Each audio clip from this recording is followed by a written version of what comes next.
Our story starts around 1850, and the land where the hotel sits today was the royal palace of King Rama III.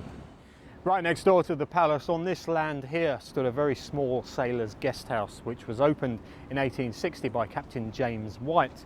White died in 1863, and the business was taken over by two Americans who opened it up as Thailand's first ever hotel, called the Oriental.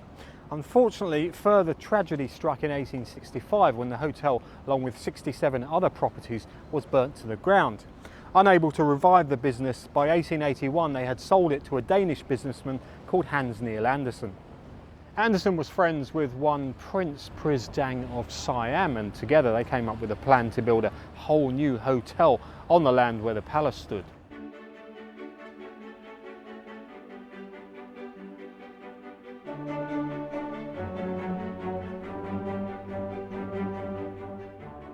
After putting a few plans together, Hans Niel Andersen felt they needed a bit more financial muscle, so he called upon Peter Andersen and Frederick Kinch to come in as partners, and they set up a company to run the hotel. They hired an Italian architecture firm to design the original building. That original building still stands today as the world famous Author's Wing.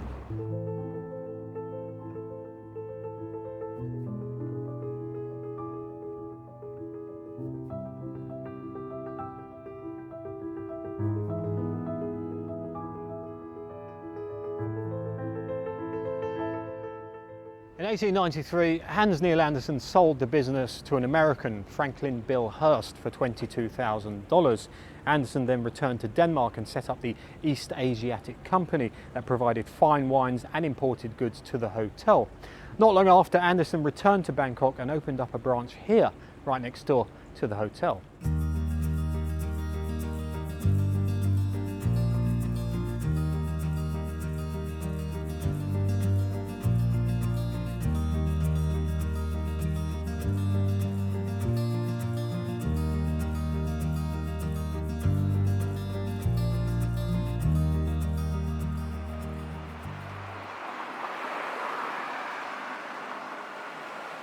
Charon Krong Road originated in 1860, partly because foreign sailors and diplomats arriving along the river complained that there was nowhere to go out and get any fresh air. So a rudimentary track was laid, and this enabled them to go out and see the city in their horse-drawn carriages.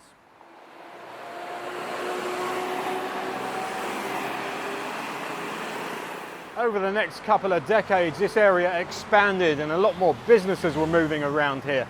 Tram lines were laid so people could get around a lot easier, and Charon Krong Road, which was also known as New Road, became the premier business district.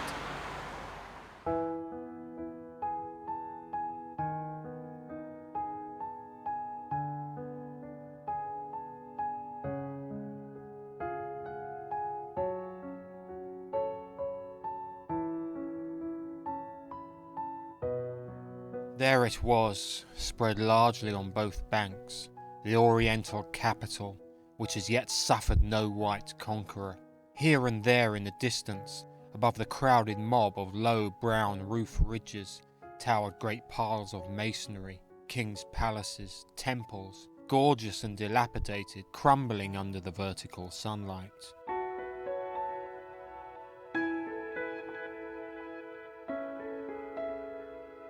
Joseph Conrad arrived at the Oriental in 1888 in a pretty old, shabby-looking boat, and he moored it near the hotel where he was having it repaired. The hotel weren't too happy about the boat cramping their style, but he was paying and staying. I suppose that was the important thing. His presence was tolerated, let's put it that way. He was known as a gruff, miserable, serious man. The staff didn't enjoy serving him, and he mostly hung around the billiards room. Didn't eat at the restaurant, he thought it was too expensive.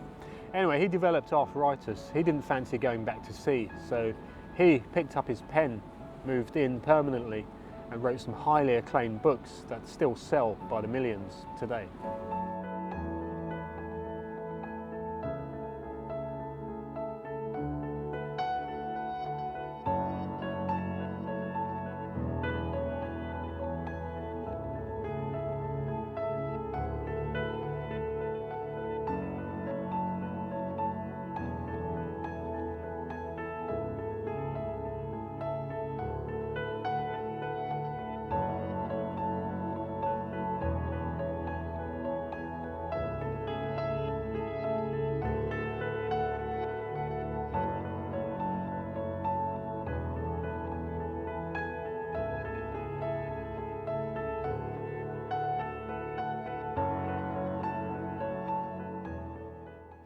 As for the competition, well, the Oriental didn't need to worry about that. It was the only luxury hotel of its kind in the whole country, the first ever to be built. It was also the first hotel to have electricity, its carpets, its chandeliers, its wallpaper, all imported. It was also the first hotel where you could get an alcoholic drink, and for visiting royalty and celebrities, that was a no-brainer.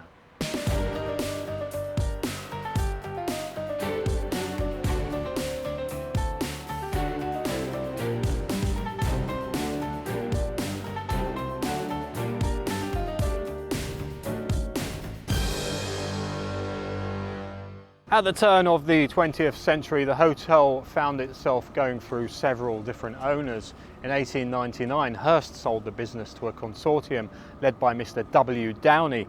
They refurbished the hotel and reopened it, but unfortunately business was pretty terrible, so they sold it on in 1903 to Mr. F.S. Robertson, who was a bit of a mystery man. He disappeared a few months later, owing a lot of people a lot of money. After Robertson's disappearance, the hotel closed down until 1905, when an American called Carl G. Edwards took the reins. He ploughed his life savings into the business and hired a manager called Madame M.O. Bougelet. She reinvigorated the hotel, bringing in an orchestra from Venice, hiring a French chef, and making the Oriental famous for its musical dinners. It was most definitely a triumphant return to the good times.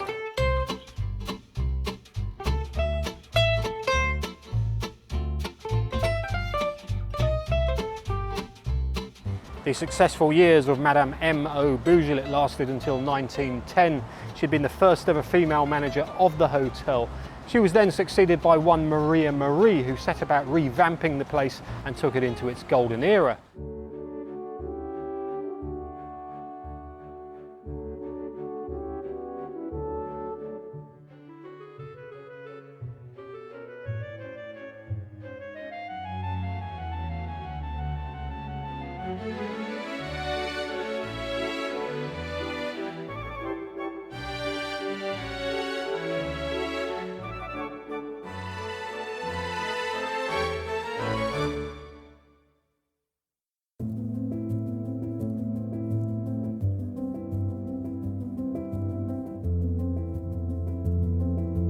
During World War II, the Japanese army occupied the hotel. The officers took up residence, it became their officers' club, and by the time Allied forces reclaimed it, it had suffered serious damage, its fixtures and fittings looted, and was in a serious state of disrepair.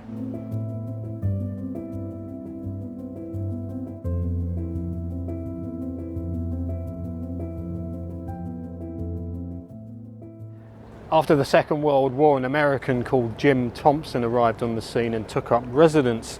He, along with 5 other businessmen, tried to revive the fortunes of the hotel, but Thompson left after a year because they couldn't agree on anything.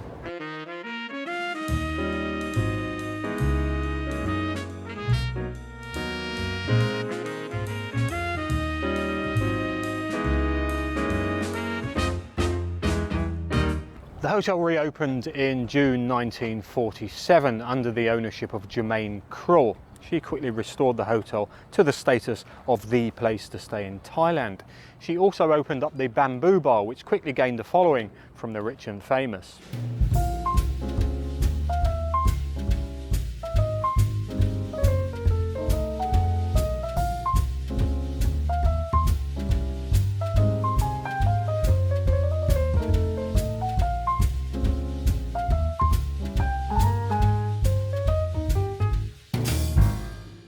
As well as the Bamboo Bar, Charon Krong added a couple of world-class restaurants into the mix that only enhanced the reputation of the Oriental as one of the best hotels in the world.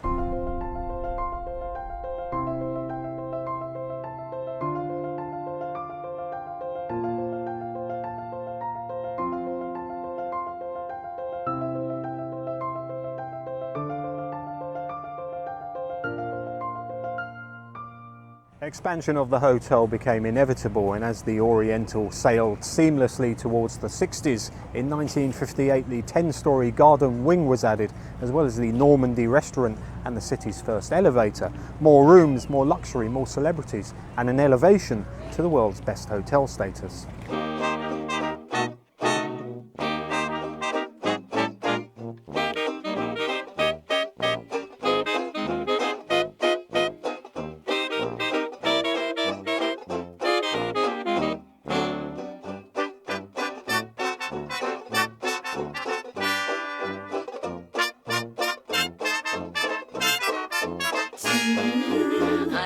thought that I could be true.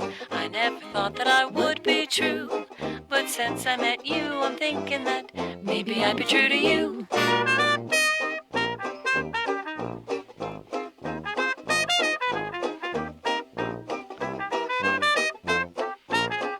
Well, there's absolutely no doubt the Oriental is a magnet for the rich, the famous, the elite. They've had an impressive roll call of celebrities through those doors over the years, enjoying the fabulous hospitality. And I'm sure most of them will be welcomed back with open arms, but I'm also sure there's a few they were very glad to see the back of. Anyway, even in 2021, the Oriental continues to tread the path of legends. I hope you've enjoyed the history of this iconic establishment. If you want to like, subscribe, comment, please do. And until the next one, I'll see you soon.